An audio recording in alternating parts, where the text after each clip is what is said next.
Hello student, Dewangan जी के point में आप सभी का स्वागत है।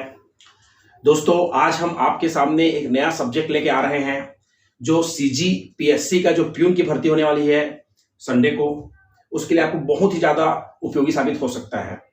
तो आज हम छत्तीसगढ़ी भाषा का शब्दकोश आपके सामने लेके आ रहे हैं। तो चलिए आज हम पढ़ते हैं सब छत्तीसगढ़ी भाषा का शब्दकोश। दोस्तों, ये जो है छत्तीसगढ़ी भाषा का शब्दकोश जो है सिर्फ और सिर्फ पीएससी के प्यून भर्ती में ही नहीं, ये जो है पीएससी के मेंस एंड पीएससी के प्रीलिम्स में भी ये काम आता है। तो चलिए आज हम जानने की कोशिश करते हैं कि छत्तीसगढ़ी भाषा के शब्दकोश में क्या क्या जानने लायक रहता है। और एक चीज मैं आपको बता दूं, जो छत्तीसगढ़ी भाषा का जिसके घर में बोली उपयोग करते होंगे, खास करके छत्तीसगढ़ी बोली का, ठीक, और या जो स्वयं उपयोग करते होंगे, तो बिल्कुल मैं सोचता हूं कि 100 में आपका 80% 90% आपसे बन जाएगा, ये तय है। ठीक है, बस थोड़ा बहुत नया वर्ड रहता है, उसी के लिए बस दिक्कत होता है। ठीक, बाकी फिर लगभग इसमें का जो भी मैंने यहाँ पर 65 लगभग आपके सामने मैंने छत्तीसगढ़ी शब्दकोश लिया है, और हो सकता है ये एग्जाम की दृष्टि से आपके लिए बहुत ही ज्यादा इंपॉर्टेंट हो सकता है। तो मेरे हिसाब से आज का क्लास जो है बहुत ही ज्यादा इंपॉर्टेंट होने वाली है। तो सबसे पहले हम शुरुआत करते हैं छत्तीसगढ़ी शब्दकोश। तो चलिए सबसे पहले हम देखते हैं अंगरा। अंगरा किसको बोलते हैं? तो अंगरा का मतलब होता है अंगारा। याद रखिए, अंगरा का मतलब जैसे अंगरा किसको बोलेंगे? अंगारा। अब अंगारा है क्या चीज? तो अंगारा मतलब आग जो रहता है, कोयले का जो दगा हुआ, ठीक, ये तो ये कहलाता है अंगरा। तो अंगरा को क्या बोलते हैं? अंगारा। वैसी अंगोछना, अंगोछना का मतलब होता है पोछना। ठीक, याद रखिएगा, अंगोछना को क्या बोलते हैं? पोछना। वैसी अचरा, अचरा का मतलब होता है आंचल, माँ का आंचल रहता है ना भाई, ठीक, याद रखिए। तो अचरा का क्या बोलते हैं? आंचल। ठीक, वैसी अंजोरी रात, अंजोरी रात का मतलब होता है चांदनी रात। ठीक, याद रखिएगा, अंजोरी रात का मतलब क्या होता है? चांदनी रात। उसके बाद फिर हम देखते हैं अकरस। अकरस का मतलब होता है, याद रखिएगा, बहुत इंपॉर्टेंट है, ये पहली बारिश को ही बोलते हैं अकरस। जैसे बोलते हैं ना भाई, अकरस जोतवाया है कि नहीं जोतवाया है खेत को, तो वही बात है यहाँ पर। तो अकरस का मतलब होता है पहली बारिश। ठीक है, उसके बाद फिर है अक्ति। अक्ति का मतलब होता है अक्षय तृतीया, या इसको जनरली तौर पर अक्ति ही बोलते हैं, और वैसे मीनिंग इसका सही तो अक्षय तृतीया भी बोला जाता है। उसके बाद फिर होता है अकरस। अकरस का मतलब होता है पहली बारिश। यहाँ पर मैंने 2 बार लिख चुका है, तो थोड़ा सा समझ जाएंगे आप लोग, ठीक है। उसके बाद फिर हम देखते हैं अगला अंधेर। अंधेर का मतलब होता है अन्याय। बोलते हैं ना भाई, वो कितना अंधेर कर रहा है, ठीक, याद रखिएगा। तो अंधेर का मतलब क्या होता है? अन्याय होता है। उसके बाद फिर अगुवाना। अगुवाना का मतलब होता है आगे निकल जाना। अगुवाना का मतलब क्या होता है? आगे निकल जाना।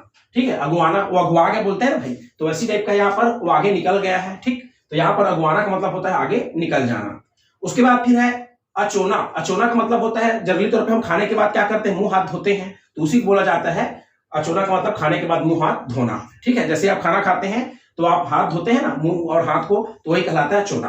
वैसे है अटर्रा। अटर्रा का मतलब होता है बड़े आकार का नींबू। ठीक, नींबू का साइज तो छोटा रहता है, परंतु जो बड़े आकार का नींबू रहता है, लगभग संतरा या मौसम्बी जैसे, उसको कहते हैं अटर्रा। ठीक, उसके बाद फिर है अम्मट। अम्मट का मतलब ही होता है खट्टा। ठीक, याद रखिएगा। उसके बाद फिर हम देखते हैं अल्लरहा। अल्लरहा का मतलब होता है सुस्त या आलसी। बोलते हैं भाई का अल्लरहा है करके, ठीक, तो वही है अल्लरहा। अल्लरहा का मतलब होता है सुस्त या आलसी। उसके बाद फिर है उत्ती। उत्ती का मतलब होता है पूर्व दिशा। उत्ती का मतलब यहाँ पर क्या है? जिधर से सूर्य उगता है, और जनरली तौर पे सूर्य जो है कहाँ सूखता है? पूर्व सूखता है, तो उत्ती का मतलब होता है, याद रखिएगा, पूर्व दिशा। उसके बाद फिर हम देखते हैं उर्माल। उर्माल का मतलब होता है यहाँ पर रुमाल से, जिसको हम हैंकी बोलते हैं। ठीक है, उसके बाद फिर है उड़ीद। उड़ीद का मतलब होता है उड़द। अभी जनरली तौर पे उड़द का ही ज्यादा विशेष महत्व चल रहा है, वितरक महीना चल रहा है, तो ठीक है, तो उड़ीद का मतलब होता है उड़द से।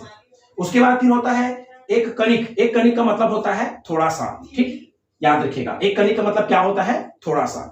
उसके बाद फिर है एहवाती। एहवाती का मतलब होता है सुहागिन। तो मैं सोचता हूं ये शब्द थोड़ा सा अलग है, इसको आप बिल्कुल याद में रखे रहेंगे।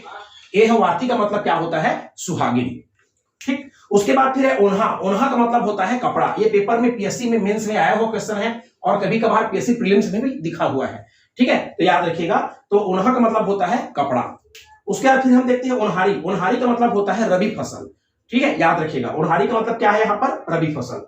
उसके बाद फिर है ओसकना। ओसकना का मतलब होता है पानी कम होना। जैसे अटा जाता है बोलते हैं ना, वैसी टाइप का है ओसकना। तो ओसकना का मतलब होता है पानी कम होना। ठीक, उसके बाद फिर हम देखते हैं ओढ़हर। ओढ़हर का मतलब होता है बहाना। जैसे हम बहाना बनाते हैं, कुछ भी काम करने के लिए मना करते हैं, तो ओढ़हर बोलते हैं उसको। ओढ़हर का मतलब होता है बहाना। उसके बाद फिर कंडील। कंडील का मतलब होता है लालटेन। ठीक है, जैसे लाइट बंद होता है तो लालटेन को यूज करते हैं जनरली तौर पे कुछ भी कार्यक्रम में, गांव में खास करके।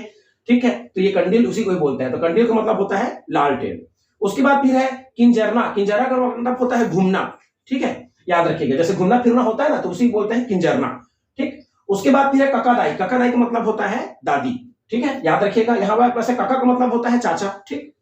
उसके बाद फिर है कैना। कैना का मतलब होता है कन्या, ठीक। कैना का मतलब क्या होता है? कन्या। तो याद रखना थोड़ा सा, ये भी वर्ड जो है अलग है। उसके बाद फिर है कनकट्टा। कनकट्टा का मतलब होता है टिड्डा को बोलते हैं कनकट्टा, तो ये भी दिमाग में रखना। उसके बाद फिर होता है कनौजी। कनौजी का मतलब होता है मिट्टी की कड़ाही, ठीक। यहाँ पर कनौजी का मतलब क्या हो जाएगा? मिट्टी की कड़ाही। ये भी बहुत इंपॉर्टेंट है, याद रखे रहिएगा। तो कनौजी का मतलब होता है मिट्टी की कड़ाही। उसके बाद फिर है करहुल। करछुल करछुल का मतलब होता है बड़ी चम्मच, ठीक, याद रखिएगा। चम्मच से भी बड़ा आकार होता है करछुल, ठीक। उसके बाद फिर है करार। करार का मतलब होता है समझौता, ठीक, एग्रीमेंट जिसको बोलते हैं।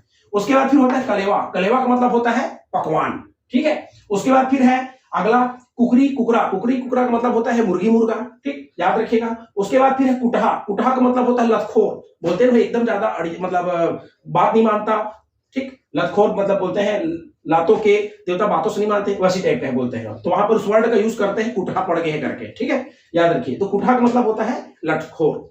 उसके बाद फिर है कोठना। कोठना का मतलब होता है यहाँ पर सीमेंट का पात्र। वैसे जनरली तौर पे कोठना का मतलब सीमेंट का पात्र से मतलब ये है यहाँ पर, जैसे गाय बछड़े या भैंस जो भी है कोठना में ही उसको खाना दिया जाता है, ठीक है।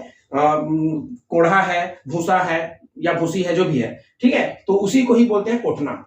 उसके बाद फिर है खबड़ी या खबड़ा। उसका मतलब होता है पेटू, जैसे पेट निकला रहा था बोलते हैं बहुत खबड़ी खबड़ा है करके, ठीक है, तो याद रखिएगा खबड़ी खबड़ा का मतलब होता है पेटू। उसके बाद फिर है खपुर्री। खपुर्री का मतलब होता है रोटी या चपाती, ठीक है। खपुर्री का मतलब क्या होगा? रोटी या फिर चपाती। खरही। खरही का मतलब होता है काटे हुए फसल की ढेर को बोलते हैं खरही, ठीक, याद रखिएगा। जब किसान धान काटने के बाद जब अपने क्या बोलना चाहिए, मैदान में जहां पर धान की मिसाई करते हैं वहां पर क्या कर देते हैं? ढेर लगा देते हैं, उसी बोला जाता है खरही। उसके बाद फिर है खिसोरना। खिसोरना का मतलब होता है दांत निपोरना, ठीक, याद रखिएगा, ये भी बहुत इंपॉर्टेंट है। उसके बाद फिर है खोली। खोली का मतलब होता है कमरा, बोलते हैं बेटा क्या खोली के बनवाए है, तो याद रखिएगा। तो यहाँ पर खोली का मतलब क्या हो जाएगा? कमरा।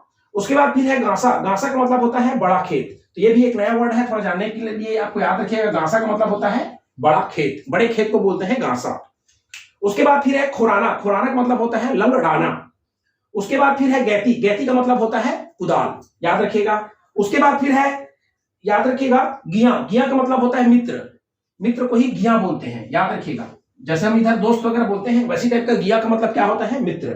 फिर है गोंदली। गोंदली का मतलब क्या होता है हमारी छत्तीसगढ़ी बोली में? तो इसको बोलते हैं प्याज, याद रखिएगा, ठीक। उसके बाद फिर हम अगला देखते हैं गरु। गरु का मतलब होता है भारी, जैसे एकदम ज्यादा वजन रहता है तो बोलते हैं बहुत गरु लग रहा है करके, ठीक है, याद रखिए।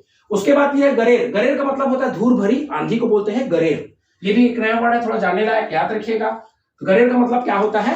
तो याद रखना धूल भरी आंधी को बोलते हैं।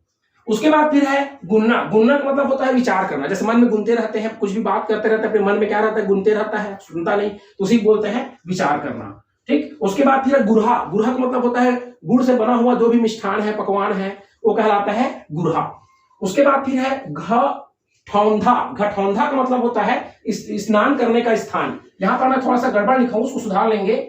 यहाँ पर हो जाएगा घठौंधा का मतलब स्नान करने का स्थान, जहां पर हम स्नान करने जाते हैं वहां पर उसी को बोला जाता है घठौंधा। उसके बाद फिर है यहाँ पर घर रखा। घर रखा का मतलब होता है छिपकली, याद रखिएगा। घर रखा का मतलब क्या होता है? छिपकली। उसके बाद फिर हम देखेंगे घुघुआ। घुघुआ का मतलब होता है उल्लू, ठीक है। घुघुआ का मतलब क्या होता है? उल्लू, ठीक। उसके बाद फिर है घुरवा।